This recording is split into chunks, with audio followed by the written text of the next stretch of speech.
Welcome to the Rim Break Rodeo. We hope this video helps. You start by confirming the runtime and tools so commands behave predictably. Once installed, open the command prompt and change to your project folder with cd, make a simple file like hello, py or index.js and save it.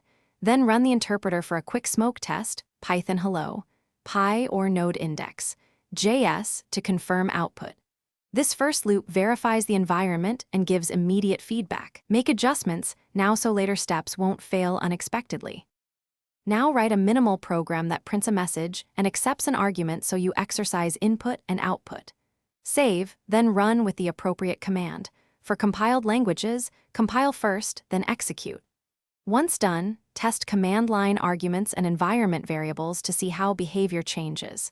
Make sure to use output redirection and piping to chain utilities. It simplifies workflows. If you need package dependencies, use the package manager now so runtime errors disappear before you proceed to more complex tasks. Finish by organizing files and committing your code. Use a simple Git workflow so you can revert and track changes. Once done, create small scripts or make tasks to run builds and tests automatically so you save time. If something breaks, check the path, file permissions, and file extensions first. Those are the usual culprits. And read the error output carefully because it tells you where to look. Make sure to rerun the exact failing command after each fix to confirm resolution. Thanks for watching. Consider subscribing if we helped you.